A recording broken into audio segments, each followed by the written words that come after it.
Bismillahirrahmanirrahim. Qul ja'al haqq wa zahaqal batil. Innal batila kana zahuqa wa nunazzilu minal qur'ani ma huwa shifaa'un wa rahmatun lil mu'minin wa la yaziduz zalimina illa khasara.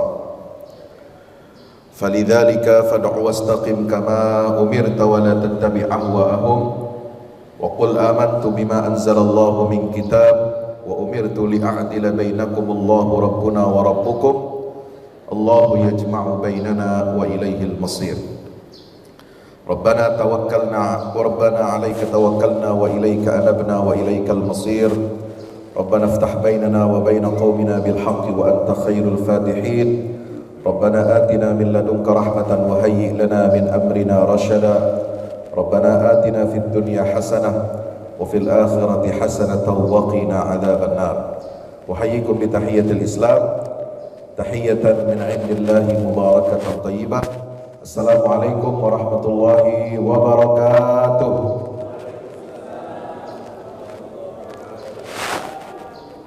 Apa kabar Bapak Ibu? Semua jamaah baik semuanya? Alhamdulillah sehat-sehat semua. Mari kita bersyukur kehadirat Allah Subhanahu wa taala pada pagi hari yang berbahagia ini, di hari ke-22 bulan Rajab. Insyaallah kita berada di penghujung bulan Rajab tahun 1445 Hijriah.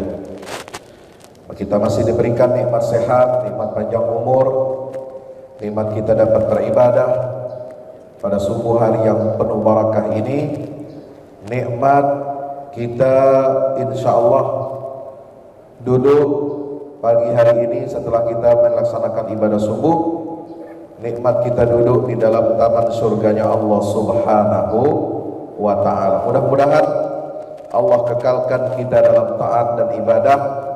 Allah perjumpakan kita bukan hanya di dunia, tapi juga insya Allah di dalam surganya Allah ta'ala. Amin ya rabbal alamin.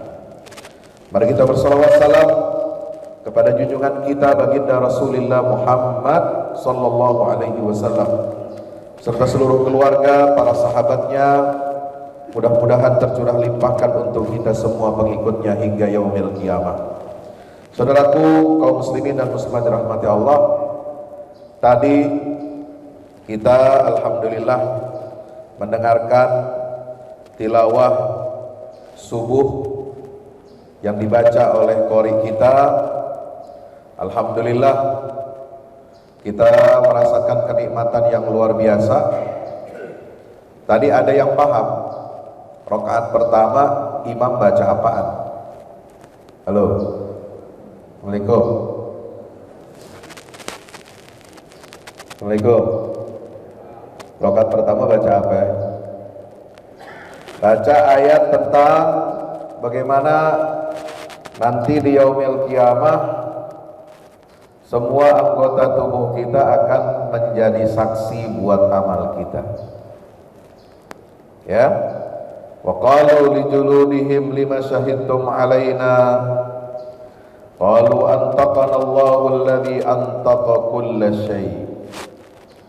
Kita nanti akan terkejut, kita nanti akan merasa dikuliti, merasa dibongkar semua masa lalu kita.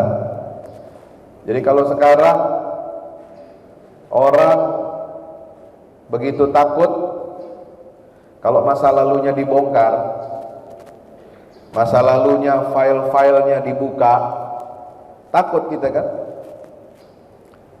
Nanti di hadapan Allah Subhanahu wa ta'ala itu lebih hebat, lebih dahsyat kekhawatiran kita dan ketakutan kita. Kenapa? Karena semua anggota tubuh kita, mata, telinga, ya, tangan, kaki, semua anggota tubuh kita ini akan Allah jadikan mereka dapat berbicara. Antaqanallahu alladhi antaqa kulla syai'. Mereka akan bicara.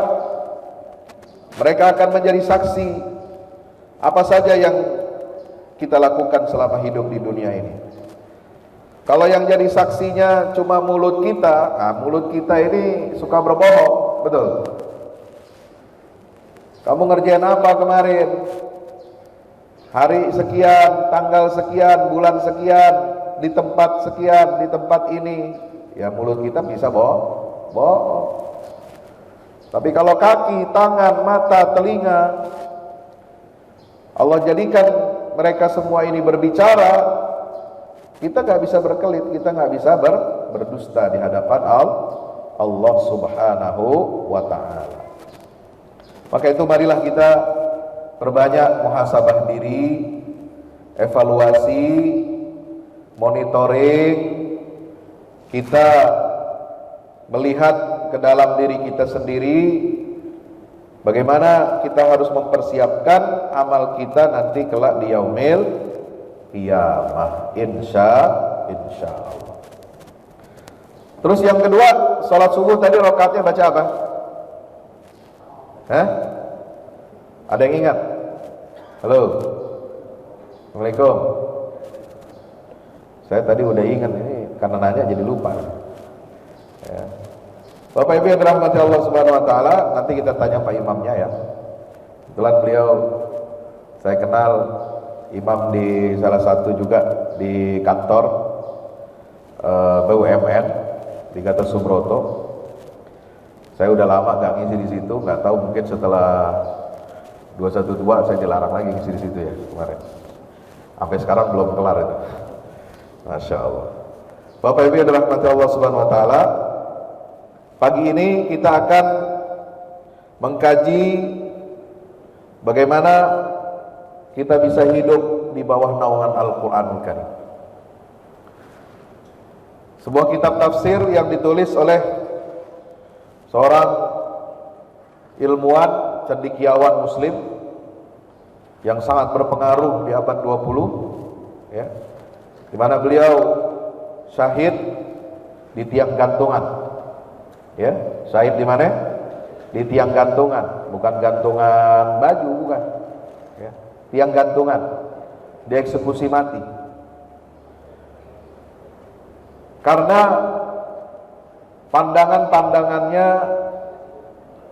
yang senantiasa membela Islam, yang senantiasa menentang, menolak kezaliman, menolak dan menentang sistem-sistem yang diterapkan, dipaksakan oleh penguasa-penguasa yang sekuler ke tengah-tengah kaum muslimin. Penulis kitab tafsir fi Zilalil Quran ini adalah seorang cendekiawan dari Mesir, yaitu almarhum Said Qutb. Beliau ini menulis tafsirnya ini di dalam penjara.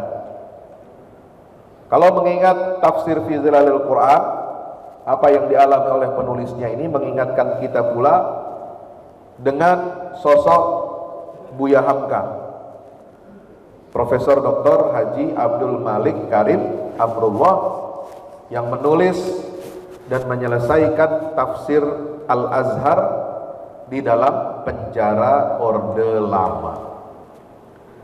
Dua tokoh ini hidup hampir sejaman ya, hampir semasa. Dan Buya Hamka dalam karya besarnya tafsir Al-Azhar itu 30 juz, dari awal surah Al-Fatihah sampai An-Nas, terdiri dari seberapa? 9 jilid besar.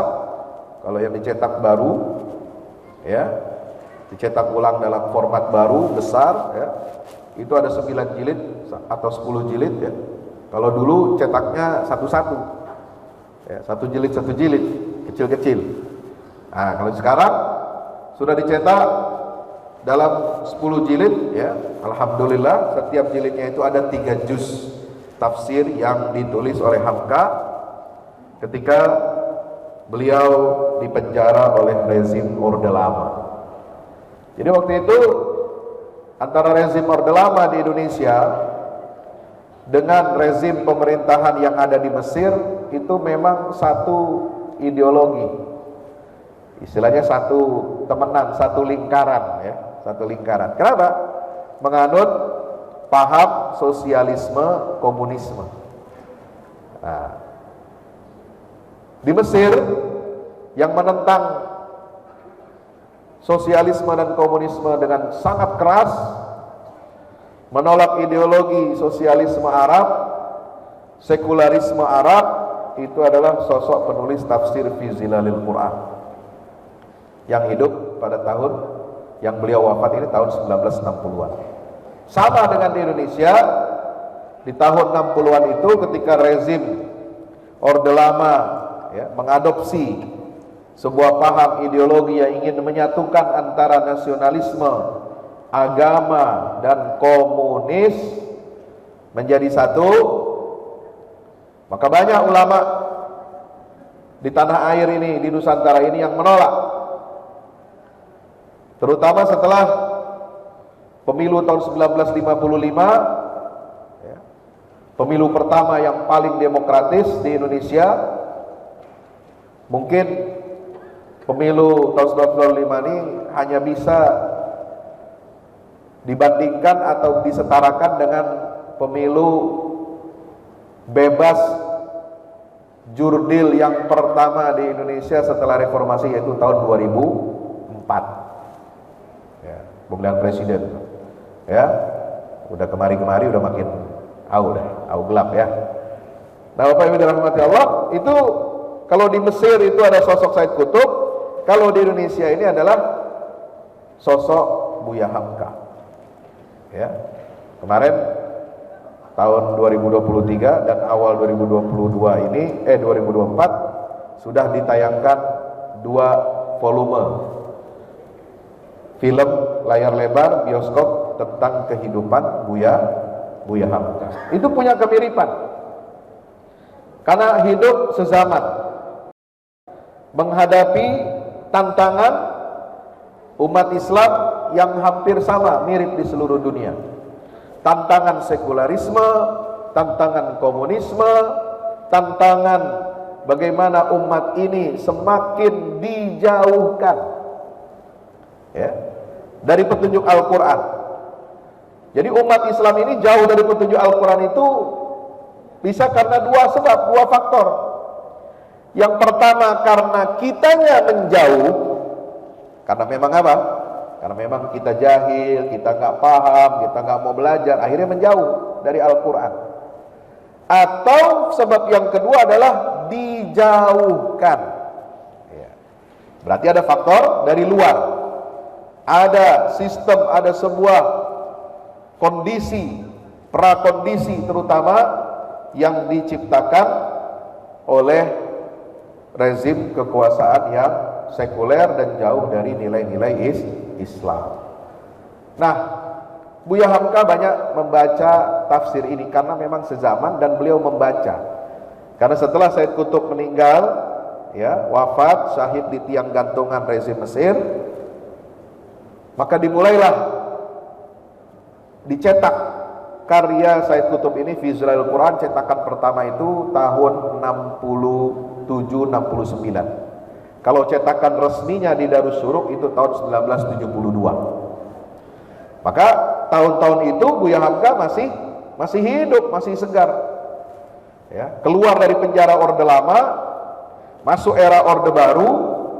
Kemudian beliau dipercaya oleh mendiang Presiden Soeharto untuk membentuk dan memimpin perkumpulan ulama yang menghimpun seluruh ulama dari seluruh tanah air, dari seluruh ormas Islam, yaitu perkumpulan yang berdiri tahun 1975 yang dinamakan, yang kita kenal sekarang, yaitu Majelis Ulama Indonesia. Sampai Hamka meninggal tahun 81, beliau banyak terinspirasi dan membaca karya tafsir fi Zilalil Quran ini. Bapak yang dirahmati Allah, saya langsung kepada pembahasan surat Al-Baqarah, karena surat Al-Fatihah kata DKM kita sudah dan akan sedang dikaji di forum kuliah subuh ini. Maka saya diminta untuk menyampaikan kajian tentang surah Al-Baqarah. Ketika kita membahas tafsir, apalagi bersandar kepada satu kitab atau referensi, Apalagi suratnya ini surat yang sangat panjang, ya, surat terpanjang di dalam Al-Quran itu surah Al-Baqarah. Ada berapa ayatnya? 286. Ya. Turunnya di mana surat Al-Baqarah? Di Madinah. Setelah Nabi hijrah dari Makkah ke Madinah. Maka bismillahirrahmanirrahim saya baca. Saya sekilas sedikit baca apa nanti saya terangkan. Ya, hadhihi surah min awaili ma nazala minas suwar ba'dal hijrah. Jadi surat Al-Baqarah ini adalah termasuk surat-surat awal yang turun kepada Nabi SAW setelah hijrah Nabi dari Makkah ke Madinah. Wa hiya atwalu suwaril Qur'an 'ala al-itlaq. Ini adalah surat yang paling panjang, ya, dalam Al-Quran. Karena saking panjangnya, ya, itu lebih dari 2 juz. Lebih dari apa? 2 juz Al-Quran. 2 juz pertama itu adalah surah Al-Baqarah, termasuk di awalnya surah Al-Fatihah, itu pembuka. Dan di akhir surat Al-Baqarah itu dia masuk juz ketiga, itu kurang lebih ada 3 sampai 4 lembar. Berarti sepertiga juz yang ketiga itu adalah surah Al-Baqarah. Ya. Nah, surat Al-Baqarah ini kata penulis tafsir Fizul Al-Quran, inna ayatiha lam tanzil mutawaliyatan kulluha hatta tamalat qabla nuzul ayat min suwarin ukhra. Yang dikuatkan oleh para ulama, yang rajih menurut para ulama, bahwasanya ayat-ayat surat Al-Baqarah ini, ya, tidak turun secara tuntas dari awal sampai akhir sempurna sebelum turunnya ayat-ayat dari surat-surat yang lain. Maksudnya bagaimana? Jadi ayat ini 286 ayat yang ada surah Al-Baqarah itu, dia tidak turun sekaligus, ya. Kemudian dia turunnya sepenggal-sepenggal, sepotong-sepotong, dan memakan waktu beberapa tahun, ya. Tidak langsung turun sekaligus, kemudian tidak langsung ketika turun penggalan pertama surat Al-Baqarah terus, ya, berurutan ayat-ayatnya turun sampai selesai 286 sempurna, enggak. Tapi turun ayat-ayat yang lain di sela-sela turunnya surat Al-Baqarah ini, itu dari surat-surat yang lain. Saya gambarkan begini. Contoh misalnya, ini ayat di dalam surat Al-Baqarah itu ada tentang pemindahan arah kiblat. Pemindahan arah kiblat ini di tahun-tahun pertama masuk tahun kedua Hijriah. Ya, oke. Tapi di dalam surat Al-Baqarah juga ada ayat-ayat yang diturunkan oleh Allah di akhir fase kehidupan Rasulullah. Artinya bukan tahun kedua selesai di surat Al-Baqarah semua, enggak. Ayat tentang riba, ya, itu turunnya di akhir-akhir kehidupan Nabi Shallallahu Alaihi Wasallam. Nah, itu turunnya di fase penghujung, karena para ulama mengatakan syariat yang terakhir sempurna sebelum Nabi wafat itu adalah ayat tentang riba.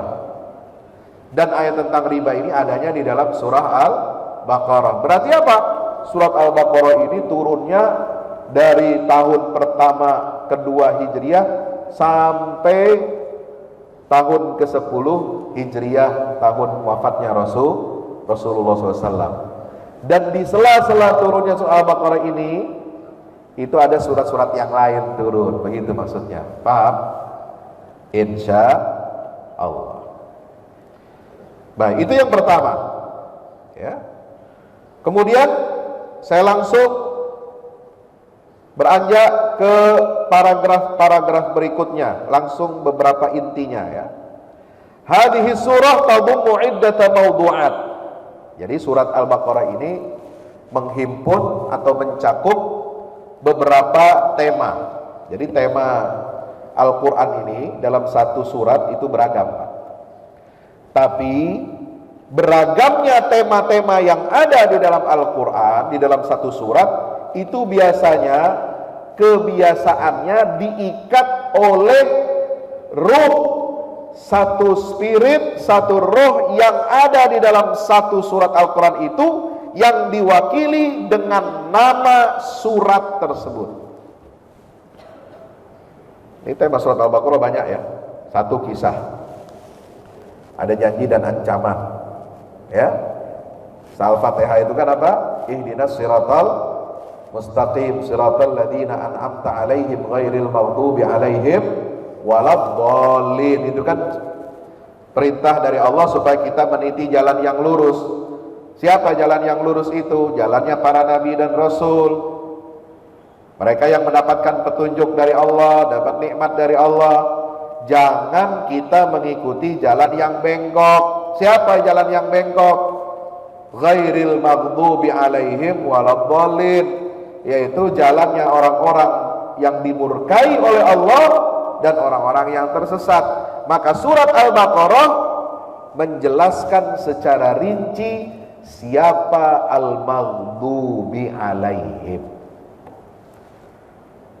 Nanti yang waladdolinnya, siapa yang tersesat, dirincinya di mana? Di surat Alu Imran. Paham sampai sini? Maka di dalam surat Al-Baqarah itu kisah yang paling banyak adalah kisah tentang Bani Israel. Ya. Kisah tentang al-maghdubi alaihim, orang-orang yang dimurkai oleh Allah, itu adalah Bani Israel. Itu ada di dalam surat Al-Baqarah mulai ayat berapa? Ayat 40 sampai 123. Mulai ayat berapa? 40 sampai 123. Ada 83 ayat. Ya.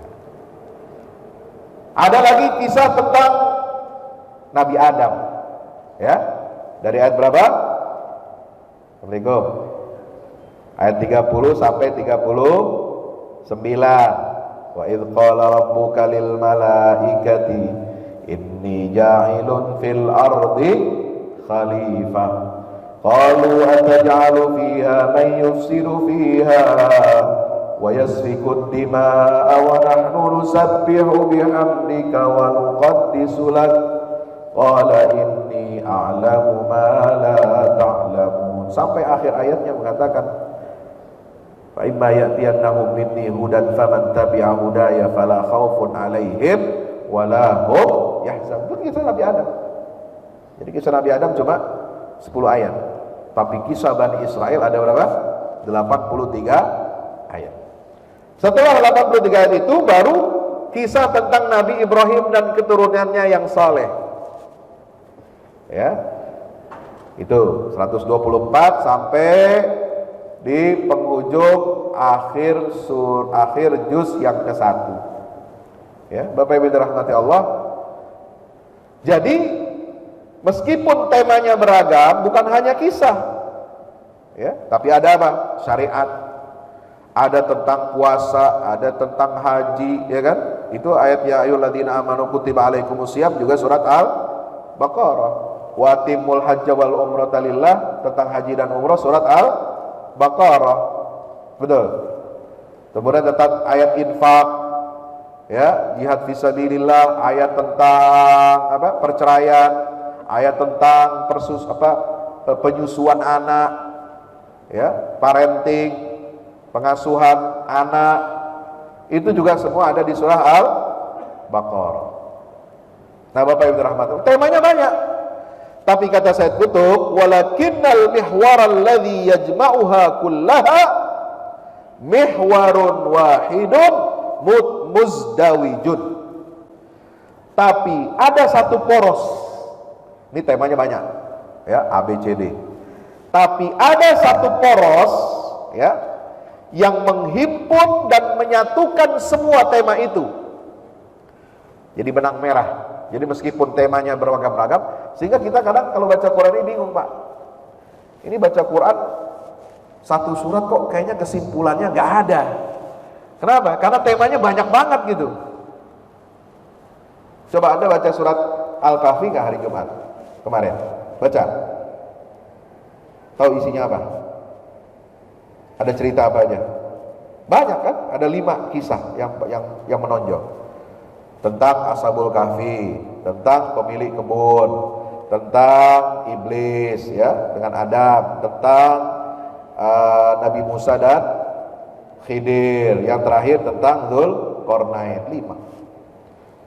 Nah, di sela-sela itu juga banyak tema-tema yang. Tapi apa yang menyatukan? Nah, itulah dalam Al-Quran ini kalau kita tidak melek, tidak sadar, ya, maka kita tidak akan bisa mengambil kesimpulan dari ayat atau surat yang kita baca. Nah, kehebatan dan kelebihan tafsir fi zilalil Quran ini tidak seperti tafsir-tafsir klasik lainnya yang sebelum ini, seperti misalnya tafsir Bil Ma'thur, Ibnu Katsir, At-Tabari, ya, kemudian Al-Muharrarul Wajiz, kemudian yang karangan Imam As-Suyuti, Ad-Durrul Mansur, itu semua riwayat-riwayat aja.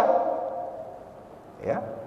Apakah dari Rasul, dari sahabat, tabi'in, tapi tidak mengambil sebuah ibrah, kesimpulan tentang isi tema di dalam surat ini apa. Sehingga kita apa? Kita kalau baca kitab tafsir klasik itu kebingungan, ini maksudnya apa? Kalau nggak dijelasin, nggak bisa kita paham. Atau tafsir yang berra'i, wah, tebal-tebal, seperti tafsir Fakhrur Razi, tafsir Alusi, ya, kemudian ada banyak yang lain lagi, Samarqandi, Ats-Tsa'labi dan seterusnya. Itu kita nggak bisa mendapatkan apa sih sebenarnya tujuan. Ya, kalau kita baca petunjuk, buku petunjuk itu kan ada tujuannya apa, ya kan? Praktisnya bagaimana, aplikasinya bagaimana. Nah, itu nggak ada dalam tafsir klasik. Tapi kalau saudara baca muqaddimah tafsir fi zilalil Quran, setiap surat dia tulis, dia terangkan dalam muqaddimah setiap surat itu apa isinya. Jadi kita tahu ini surat ini dikasih apa? Dikasih daftar isi. Nah, ini kelebihannya itu. Kita dibawa masuk ke dalam alam Al-Quran ini. Ada satu poros yang menghimpun seluruh tema-tema dalam surah Al-Baqarah itu, yaitu satu poros tetapi dia musdawijun, ya, dia bercabang 2 atau dia memiliki rel ganda. Ya tarabatul khattani ar-ra'isiyani fihi tarabutan syadidan. Dan meskipun dia memiliki 2, ya, satu poros yang memiliki 2 mata ganda, tapi itu sangat terkait satu dengan yang lainnya. Apa? Yang pertama, taduru haula mauqifi Bani Israil min ad-da'watil islamiyah fil Madinah. Nah ini, jadi inti daripada surat Al-Baqarah ini, kata Said Qutb, ya, satu cabangnya itu berpusat, berporos kepada sikap Bani Israel terhadap dakwah Islam. Nah, sekarang kan kita saksikan bagaimana di Palestina, ya, umat Islam dikoyo-koyo, ditindas, dijajah, dizalimi, dibombardir, dibunuhi. Ya, tadi imam baca qunut, nazilah, kita doakan mereka supaya diberikan kemenangan oleh Allah, supaya musuh-musuhnya Israel dihancurkan oleh Allah. Ya. Kenapa? Itulah perwujudan bagaimana kerasnya permusuhan Bani Israel ini terhadap dakwah Islamiyah. Ya. Orang boleh mengatakan itu rebutan tanah, bukan rebutan. Keliru kalau mengatakan itu rebutan tanah, lahan. Ya. Itu rebutan tanah, itu sebenarnya klaim-klaim tanah itu Palestina itu bukan inti daripada konflik yang ada di Timur Tengah. Tapi inti kalau kita telusuri, kalau kita dalami, intinya adalah konflik itu berpusat kepada konflik atau benturan akidah. Ya, karena akidahnya Yahudi memandang ya umat Islam nggak berhak ada di Baitul Maqdis, nggak berhak ada di Masjidil Aqsa. Kemudian mereka mengusir, membunuh umat Islam yang ada di sana. Kenapa? Karena kedengkian mereka terhadap akidah Islam, kedengkian mereka terhadap Rasulullah SAW sebagai Nabi akhir zaman. Mereka berencana ingin mendirikan negara Israel Raya, itu membentang dari Sungai Efrat di Irak sampai Sungai Nil di Mesir, dari Baitul Maqdis sampai ke Madinah. Jadi Madinah itu diincar sama mereka. Madinah itu masuk dalam target incaran Zionis Israel untuk mendirikan negara Israel. Kenapa? Karena dari wilayah Madinah ke atas, dari Madinah ke utara sampai negeri Syam, itu dulu pernah ditinggali dan dihuni oleh nenek moyang mereka, orang-orang Yahudi. Nah, kalau begitu caranya membangun negara berdasarkan klaim ini milik nenek moyang kami, maka di Eropa itu nggak ada negara-negara bangsa, karena semua dulu ada jajahan, adalah jajahan dari siapa? Romawi. Ya. Kalau berpikir begitu, kalau cara berpikirnya seperti itu, nanti semua orang suku aborigin di Australia akan mengklaim ini tanah nenek moyang kami. Ente kulit putih nggak boleh tinggal di sini. Di Amerika, apakah di Amerika Utara dan Amerika Latin, Amerika Selatan, nggak ada namanya. Itu semua suku Indian, suku aslinya. Ya. Maka pendatang ini semua harus diusir. Ya. Nah, negara modern itu tidak bisa menerima cara berpikir membangun sebuah negara seperti yang diinikan oleh Israel gitu. Nah, Bapak Ibu rahmati Allah, kenapa di dalam Al-Quran surah Al-Baqarah sikap Bani Israel itu disoroti secara khusus? Ya. Kemudian wastiqbalihim laha, bagaimana mereka menerima atau menghadapi risalah Islam ini. Wa muwajahatihim li rasuliha, mereka berkonfrontasi dengan Rasul sallallahu alaihi wasallam yang membawa dakwah Islam ini. Walil jama'atil muslimatin nasyiati ala asasiha. Ya. Dan mereka berkonfrontasi juga dengan jamaah kelompok umat Islam yang dibina oleh Rasulullah di atas dasar-dasar Islam. Ya.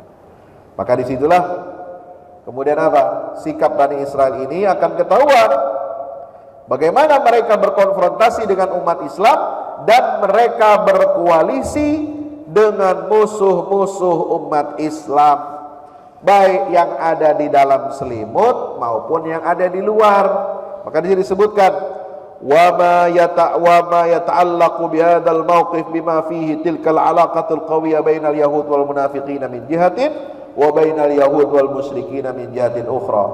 Jadi Yahudi memusuhi umat Islam dan dia mengambil musuhnya umat Islam sebagai teman, sebagai koalisi, anggota koalisi. Kenapa? Musuh saya adalah teman saya. Itu kaidahnya, ya. Siapa musuh dalam selimutnya umat Islam? Orang munafik satu. Kelompoknya siapa? Abdullah bin Ubay bin Salul. Nauzubillah min zalik. Mereka aslinya itu kafir tapi berbaju Islam. Hatinya kafir tapi badannya seolah-olah pakai celupan Islam, pakai baju Islam, baca Quran, hadir ke masjid, ngaji, tapi mereka nggak mau tunduk kepada syariat Islam. Itu munafik zaman Rasulullah.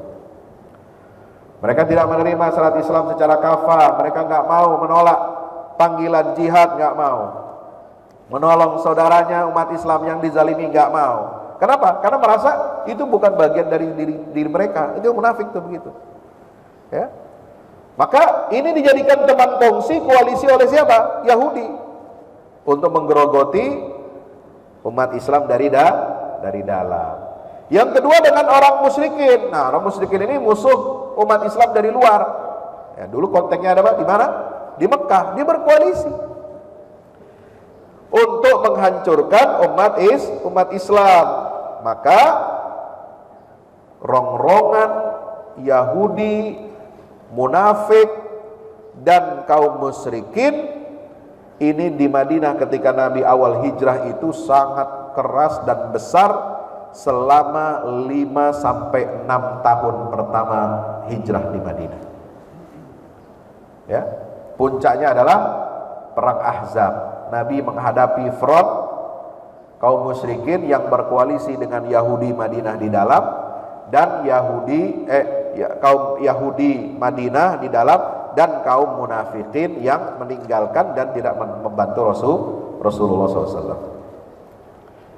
Nah, itu kemudian mereka kalah.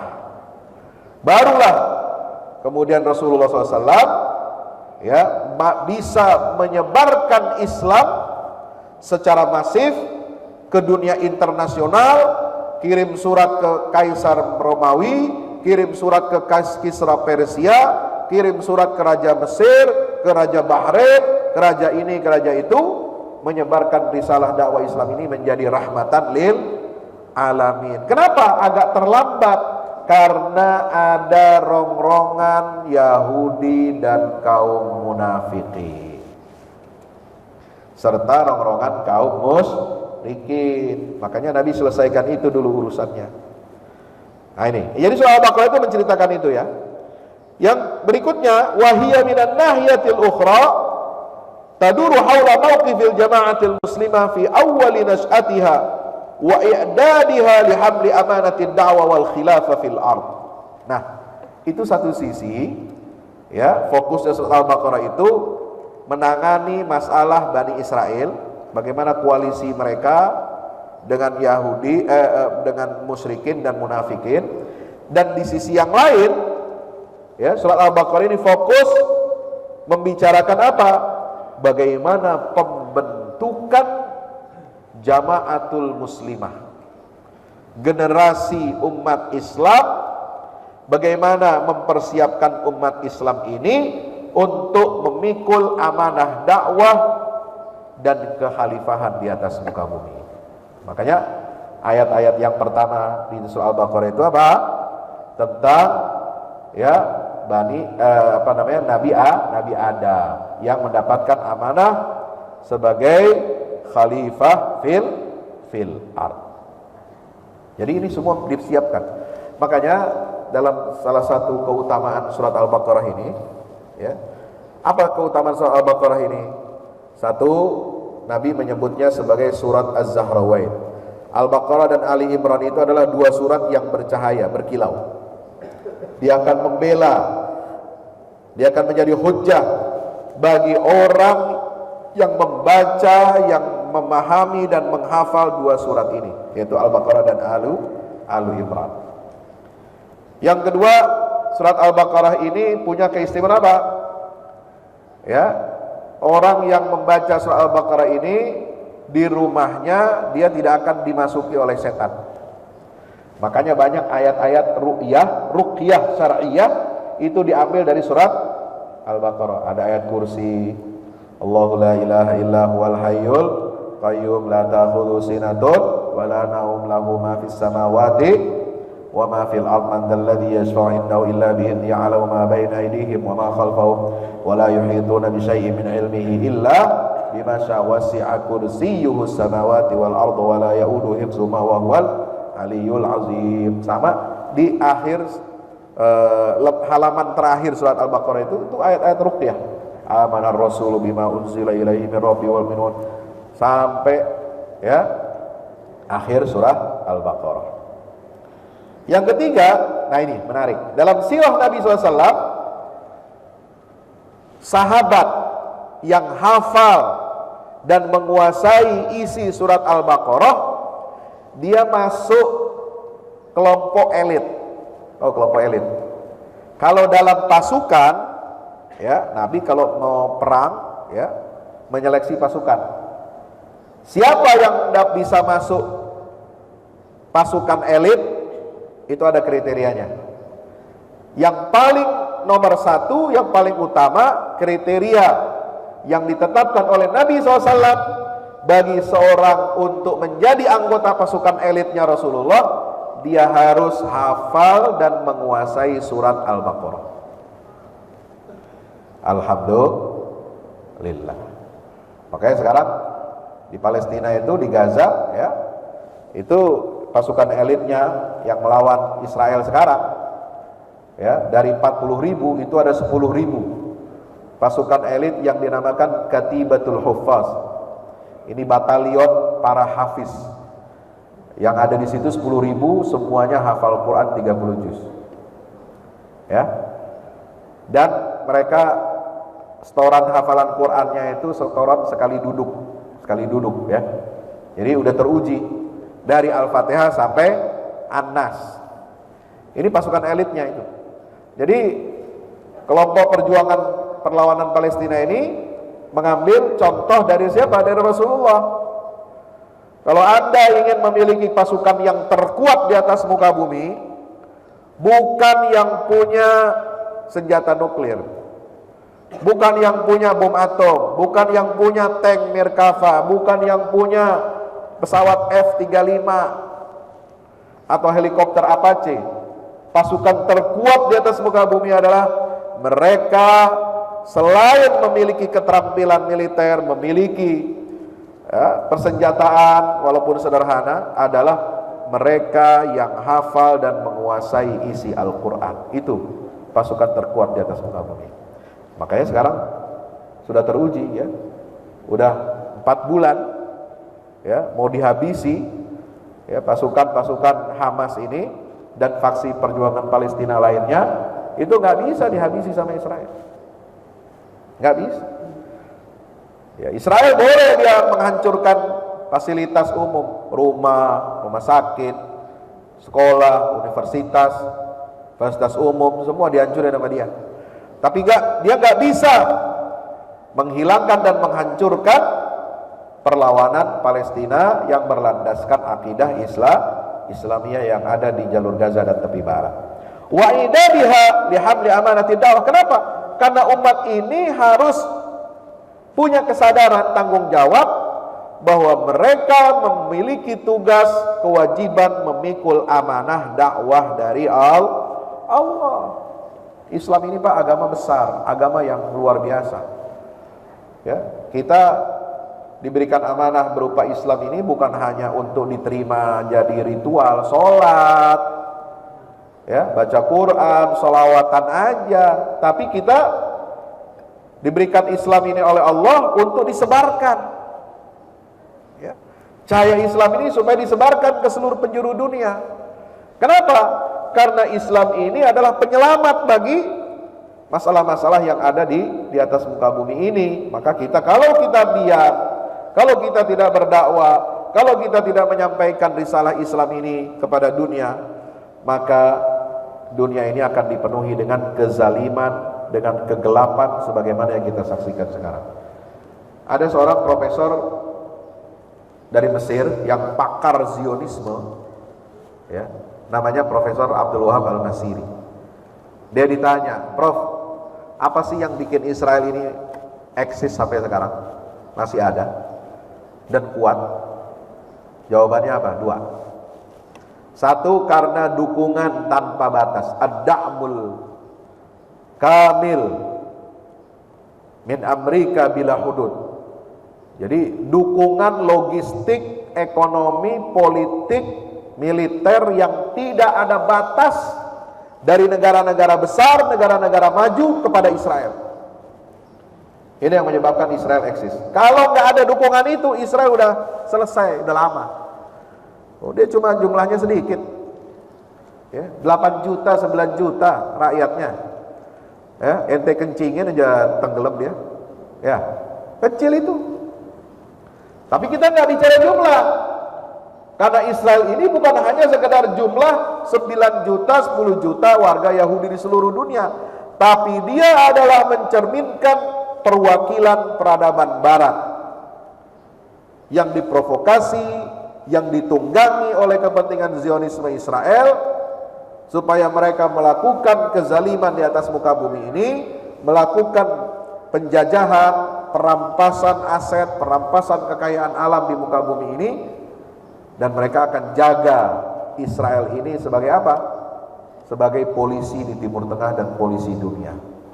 Makanya hukum internasional nggak berlaku buat Israel. Ya, kalau negara lain melanggar hukum PBB udah disikat langsung, udah diserang, dikerahkan militer. Seperti apa? Irak, Saddam Hussein ya diserang, dibunuh. Kenapa? Dengan tuduhan menyimpan senjata pemusnah massal. Sampai sekarang nggak ada. Itu kan fitnah semua. Itulah jahatnya rezim peradaban Barat sekarang ini. Libya dihancurkan. Apa semua negara-negara yang menentang Amerika dihancurkan. Penguasa, pemimpin yang tegas melawan Israel, menentang Israel, dikudeta, dihancurkan. Coba di Mesir. Ya, semua begitu. Itu hukum alam yang dibuat oleh orang-orang jahat itu memang begitu. Ya, makanya kita ini harus apa? Harus hadir. Nah, kata Profesor Abdullah Masiri, yang kedua sebabnya kenapa Israel bisa eksis, bisa menyakiti umat Islam padahal jumlahnya kecil, karena al-ghiyabul kamil lil anzimatil arabiyyati wal islamiyah. Karena negara-negara muslim, negara-negara Arab absen secara total, tidak hadir, tidak jadi kekuatan regional dan internasional yang bisa menentukan jalan atau baik dan buruknya sistem internasional sekarang ini. Kenapa ini semua terjadi? Kenapa negara-negara Islam absen? Ya, ini sekarang absen semua ini. Ya, yang agak keras ya cuma Menlu Indonesia, ya, itu pun ya kagak dianggap. Kenapa? Ya? Satu, jauh, ya kan. Yang kedua, ya Indonesia apaan sih kata mereka kan gitu. Kita udah ketemu Belanda, Menlu ini. Kenapa? Itu sampai dicabut bantuan keuangan untuk lembaga pengungsi PBB yang khusus mengurusi pengungsi Palestina. Gara-gara apa? Ini lagi hoax yang disebarkan oleh Israel.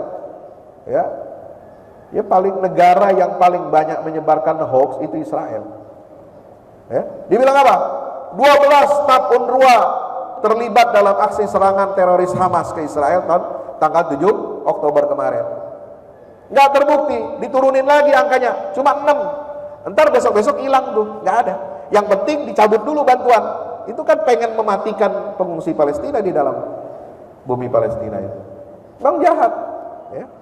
Maka itu kondisi dunia yang seperti ini tidak boleh kita biarkan, kita harus hadir. Umat ini harus kembali kepada jati dirinya, fitrahnya sebagai pemangku risalah. Ya, Islam ini agama yang rahmatan lil alamin, tapi Islam ini dianggap gagal karena siapa? Karena kita umatnya tidak melakukan kewajiban terhadap agama ini. Ibarat kata kasus di pengadilan, ini kasus yang adil, kasus yang semua orang terang benderang mestinya menang, tapi kasus ini kalah di pengadilan. Kenapa? Karena pengacaranya goblok. Ya, saya sebut aja, pengacaranya goblok. Jadi kasusnya kalah di pengadilan, bego pengacaranya, dungu pengacaranya, nggak bisa membela kasus ini sehingga menang di pengadilan. Itulah kondisi umat Islam. Ibaratnya kalau di pengadilan ini kasus yang adil ini adalah Islam. Islam ini adalah sebuah ajaran, seperangkat sistem yang Allah wahyukan kepada Nabi Muhammad SAW untuk memimpin dan mengatur dunia. Tapi karena pengacaranya umat Islamnya bodoh, umat Islamnya tidur, umat Islamnya lembek, maka dia gagal untuk membela Islam ini di panggung dunia atau internasional. Kenapa? Karena kita tidak menjadi khairu ummah. Padahal Allah Ta'ala sudah mengatakan kuntum khairu ummatin ukhrijat linnas, kalian itu umat terbaik. Tapi kita nggak jadi umat yang terbaik ya. Sudah ada panduannya, ajarannya, harus begini, harus begini, harus begini, langkahnya begini, begini, begini, suratnya ada begini, begini, begini, musuhnya disebutkan, ini musuh kamu yang nyata begini, begini ya. Tapi kita malah berteman, malah berkongsi, malah berlindung kepada musuh yang disebutkan di dalam Al-Quran. Akhirnya umat Islam ini apa? Ya, mati suri, stroke dia, stroke, tahu stroke? Kagak bisa jalan. Ya, stroke umat Islam ini. Kenapa? Dia punya kekayaan alam luar biasa, ya kan? Mulai dari Indonesia sampai ke Timur Tengah, itu daerah namanya Bulan Sabit. Kalau dilihat peta, ya, itu wilayah kekayaan alamnya luar biasa, suburnya luar biasa.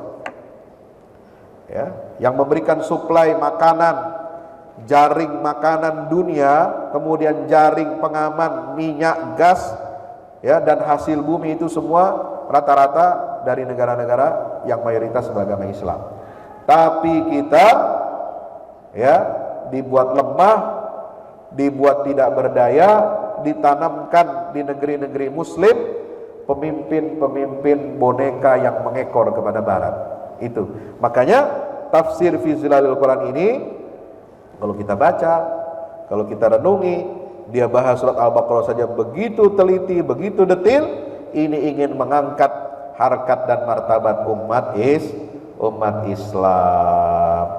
Saudara yang dirahmati Allah Subhanahu wa taala, sudah pukul 6, saya kira sebagai mukaddimah surat Al-Baqarah kita cukupkan di sini. Kalau ada yang ingin bertanya, silahkan. Kita sampai waktu syuruk ya. Silakan. Ada yang tanya?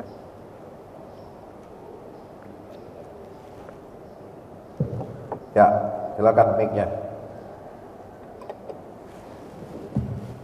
Assalamualaikum warahmatullahi wabarakatuh.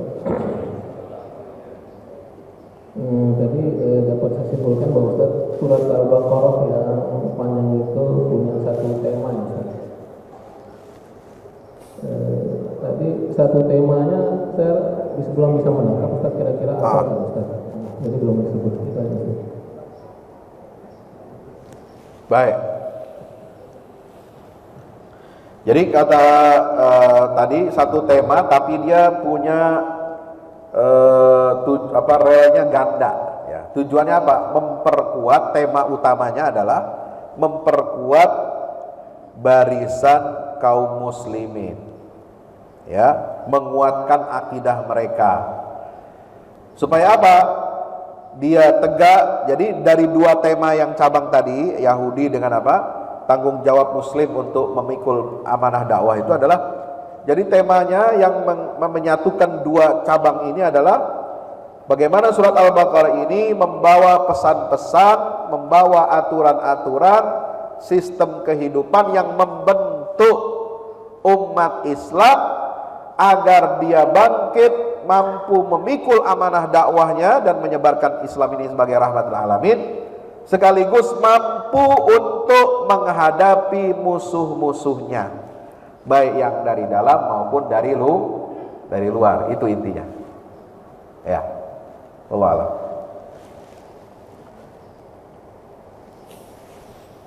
Baik, ada lagi? Silakan. Ini kita baru mukaddimah nih Pak. Ya, belum masuk ayat 1. Ya. Baik, silakan. Sebentar, di belakang dulu Ibu udah tunjuk. Assalamualaikum warahmatullahi wabarakatuh. Waalaikumsalam warahmatullahi wabarakatuh. Bertanya Pak Ustaz, dalam membaca Al-Baqarah tentang keimanan yang harus bersekutunya dunia ini, dunia Islam, dan saudara-saudara kita yang sedang bergolong dengan Ustaz, yang sangat saya ingin tahu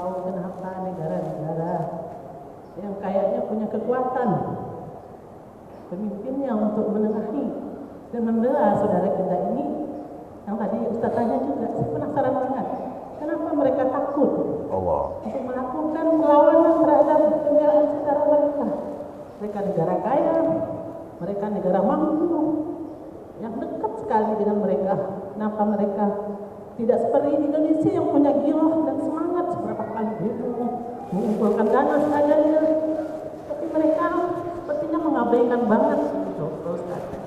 Bagaimana dia punya keimanan yang kata Ustaz kan Islam itu merasuki jiwa Islam kita untuk membela saudara kita sebagai Muslim. Dan kelihatannya di negara Islam yang punya syariah kita lumayan, penghafal Al-Quran semuanya bagus dalam tatanan bernegara, bahkan menjadi contoh buat kita. Tapi kenapa mereka dalam memperjuangkan Islam tidak pernah punya semangat seperti di Indonesia? Terima kasih Pak Ustaz. Baik. Kunci atau masalah yang paling mendasar dari sikap negara-negara dan pemimpin Muslim di dunia ini adalah karena tersandra. Kagak jauh beda lah di sini. Semua tersandra, ya, tersandra kasus.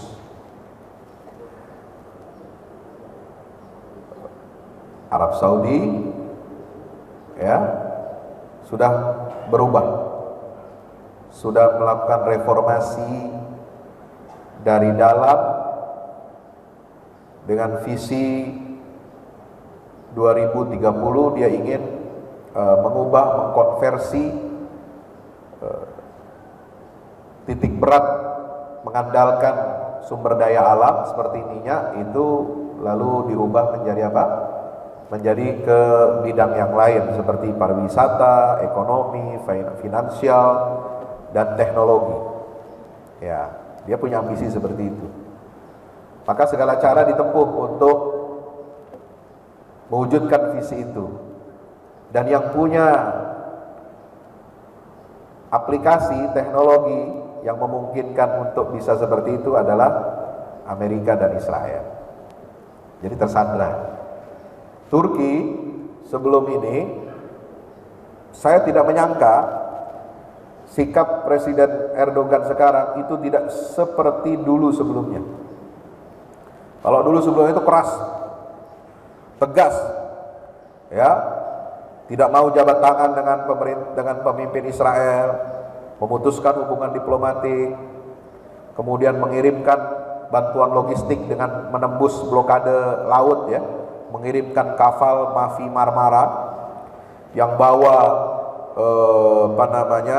listrik, pembangkit listrik dalam satu kapal itu kenapa? Semua listrik di Gaza itu putus dan sebagainya, maka dia kirim satu kapal besar itu untuk, ya kalau kita Indonesia cuma kirim kapal rumah sakit, ya kan? Kalau dia dulu gede sekali itu, udah kayak kapal tanker, ya, isinya pembangkit listrik sama logistik, makanan semua. Dan aktivis dari seluruh dunia naik kapal itu untuk menembus blokade jalur Gaza. Itu sangat heroik. Tahun 2012 sampai 2014, luar biasa. Tapi itu tidak terjadi sekarang. Kenapa? Itu juga tersandra. Kenapa? Karena Turki kemarin itu sedang dalam masa-masa kritis sebelum pemilu presiden. Ingat pemilu presiden tahun lalu di Turki? Itu kan Erdogan ditantang luar biasa. Semua partai oposisi bersatu mencalonkan satu calon dan didukung logistik, uangnya semua dari negara-negara barat, dan semua media barat, Eropa dan Amerika sudah menyatakan Erdogan akan harus dan wajib kalah dalam pilpres itu. Digoyang ekonominya, digoyang politiknya, sehingga mata uang lira itu hancur, ya, inflasi sangat tinggi sekarang, ya. Dulu kalau kita pelesiran ke Turki enak, ya, harga-harga murah. Tapi sekarang mahal, ya, meskipun nilai tukar kita rupiah ke lira juga sebenarnya bagus, ya, menurut kita. Tapi tetap itu juga naik semua harga barang-barang, hotel semua segalanya. Ya, maka kemarin sepertinya untuk mengamankan kondisi ekonomi dan sosial politik di Turki itu Erdogan sempat sudah bertemu dengan melakukan normalisasi hubungan dengan Saudi, Emirat, yang ini negara-negara proksinya Israel di Timur Tengah, ya kan? Yang ikut menggoyang juga. Karena tahun 2016 itu menghadapi apa? Percobaan kudeta militer terhadap Erdogan tahun berapa? 2016 itu. Ya. Yang terjadi kerusuhan, kekacauan di mana di Istanbul dan di Istanbul terutama, ya, mereka melakukan kudeta militer. Nah, itu juga didanai oleh Israel dan negara-negara proksinya di Timur Tengah. Ya. Jadi dikondisikan sedemikian rupa, ini kalau dibiarkan seperti ini, ya, ini akan berbahaya dan membahayakan masa depan kelompok Islam, ya, yang membawa dakwah Islam ini di Turki. Makanya dia berupaya untuk lunak, ya, tampil lunak setelah menang Pilpres kemarin. Agak lunak terhadap Barat dan Israel. Kenapa? Karena digoyang terus, hancur ini ekonominya. Dan sudah bertemu dengan Benyamin Netanyahu mau mengembalikan hubungan diplomatik, tapi nggak jadi sekarang. Kenapa? Karena sudah ada serangan 7 Oktober. Sama dengan tidak jadinya Arab Saudi akan menandatangani perjanjian normalisasi politik dengan Israel seminggu setelah 7 Oktober itu. Kalau tidak ada serangan itu jadi itu barang. Ya. Nah, semuanya sudah tersandra. Jadi agak berat memang. Jadi sekarang rakyat Gaza ini berjuang sendiri. Dan qadarullah memang sudah disiapkan secara matang oleh para pemimpin-pemimpin mereka. Persiapan sudah matang, persiapan logistik, persiapan militer, persiapan teknis, persiapan intelijen juga mereka sudah siapkan. Dan segala kemungkinan plan A, plan B dan seterusnya itu sudah mereka kaji secara tuntas, dan maka terjadilah serangan 7 Oktober itu yang secara geopolitik sangat strategis untuk mengubah perimbangan kekuatan di Timur Tengah. Dan keluarlah semua rahasia-rahasia bagaimana munafiknya Barat itu, ya, munafiknya Amerika dan sekutunya dan negara-negara pendukungnya yang bicara hak asasi manusia, bicara tentang demokrasi, ternyata mereka sendiri yang anti demokrasi dan anti hak asasi manusia. Ya. Gitu. Jadi ini permasalahan yang ada di dunia Islam. Bagaimana kita bisa keluar dari kemelut ini? Saya kira kita harus, ya, melakukan rekonsiliasi. Umat Islam harus rekonsiliasi dengan Allah. Ya, kenapa? Karena kita lemah ini karena menjauh dari Allah. Karena kita tidak berdaya ini karena kita menjauh dari Al-Quran, menjauh dari Islam. Maka kalau kita mau kuat, rakyat dan pemimpin negara itu kuat, maka kita harus rekonsiliasi kepada Allah, dengan Allah. Ya, bukan rekonsiliasi antar partai, Pak, itu kecil urusannya. Bukan rekonsiliasi 01, 02, 03 itu kecil, apaan itu? Itu lipstick, ya. Tapi yang inti adalah rekonsiliasi kita dengan Allah. Makanya tafsir Zilalul Quran itu punya misi itu. Bagaimana umat ini rekonsiliasi dengan Allah, menyadari ayat-ayat Allah, lalu bangkit memikul tanggung jawabnya untuk menyebarkan ayat-ayat Allah ini ke seluruh penjuru dunia.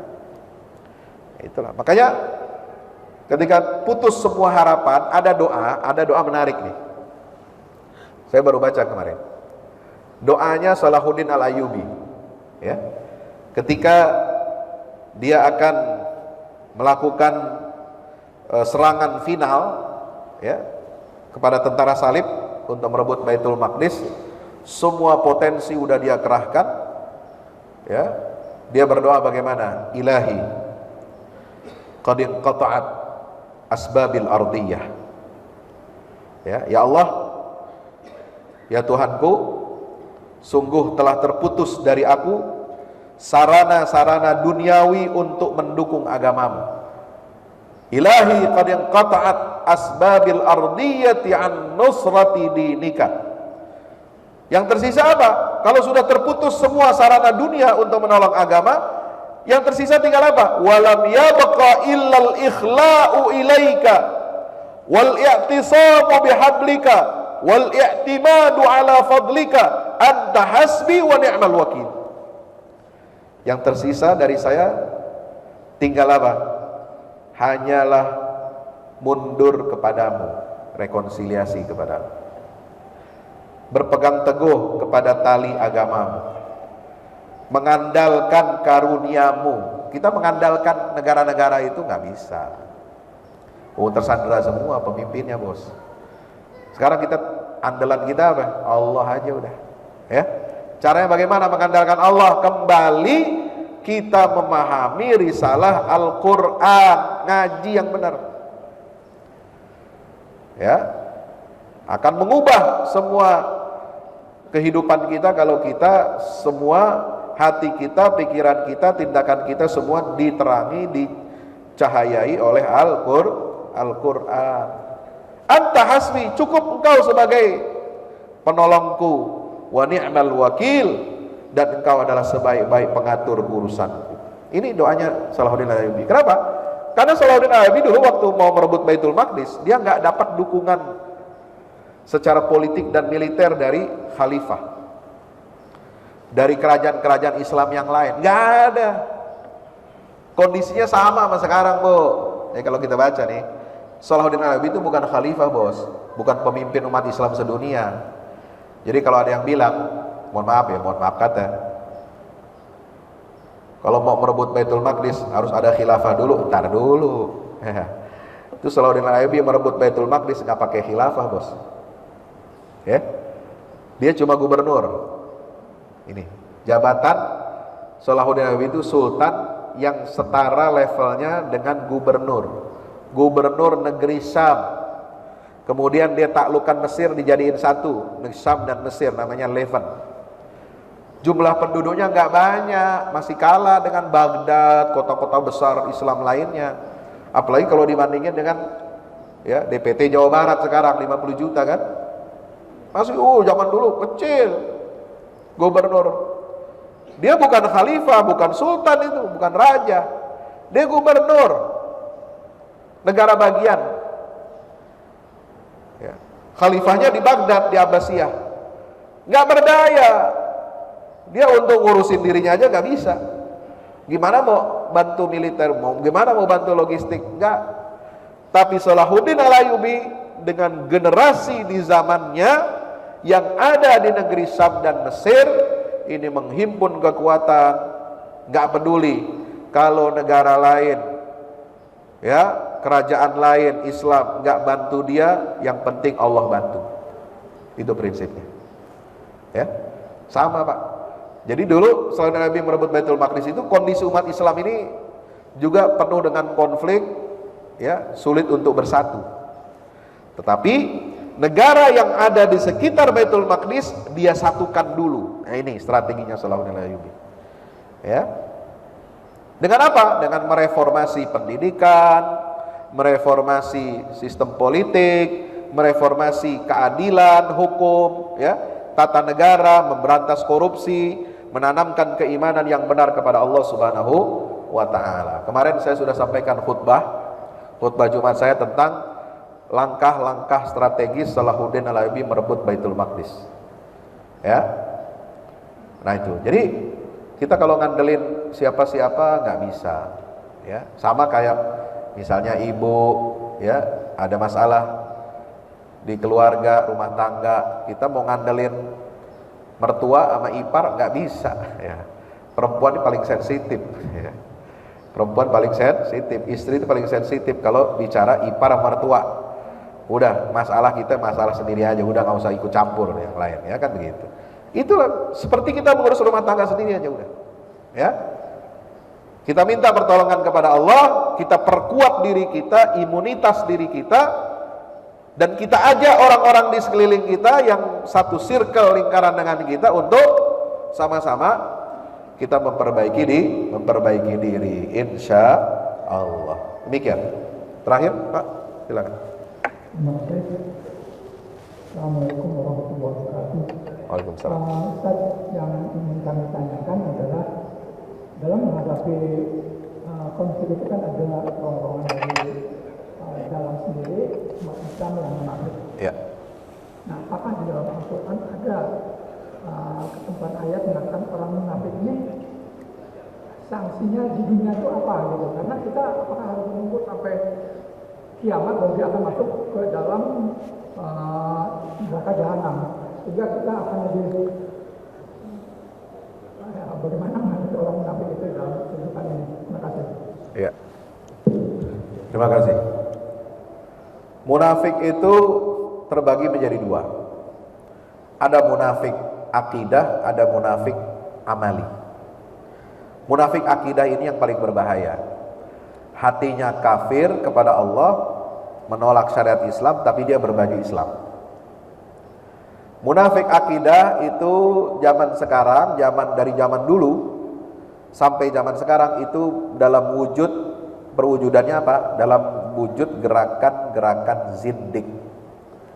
Zindik ini gerakan berbahaya, berbaju Islam, tapi dia isinya kekufuran kepada Allah dan loyalitas kepada orang kafir. Itu zindik. Ya. Zindik itu bisa diperangi, tapi dengan syarat harus ada imam atau pemimpin yang memerintahkan kita memerangi kaum zindik itu. Yang kedua, munafik amali. Munafik amali ini yang munafik yang ciri-ciri munafiknya itu yang bersifat praktis.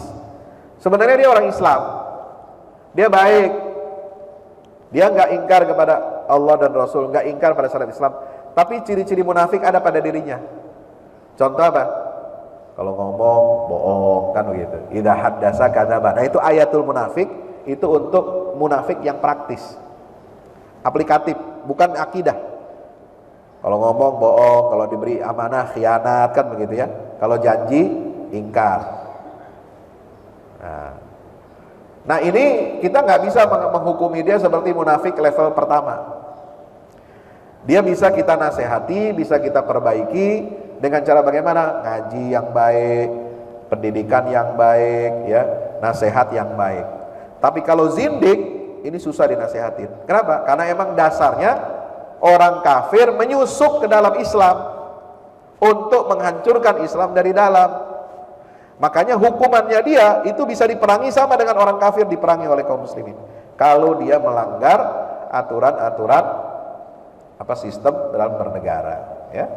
Nah, kalau tidak ya agak susah. Makanya cara kita memerangi kaum zindik ini bagaimana? Dengan memperkuat imunitas umat Islam dari pengaruh ajaran-ajaran sesat.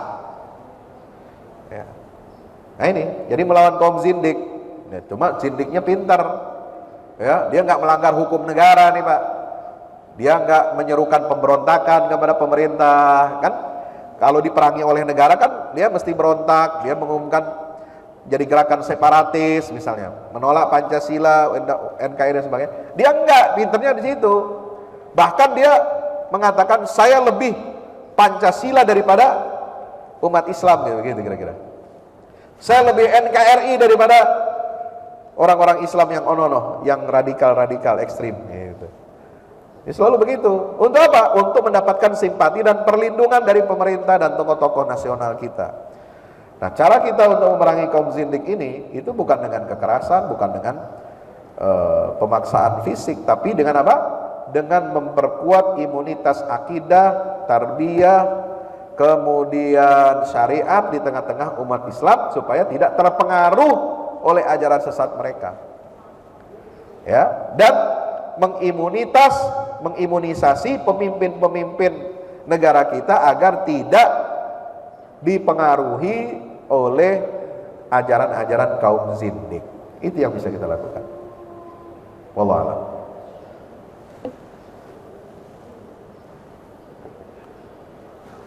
Baik, sudah cukup? Ada lagi?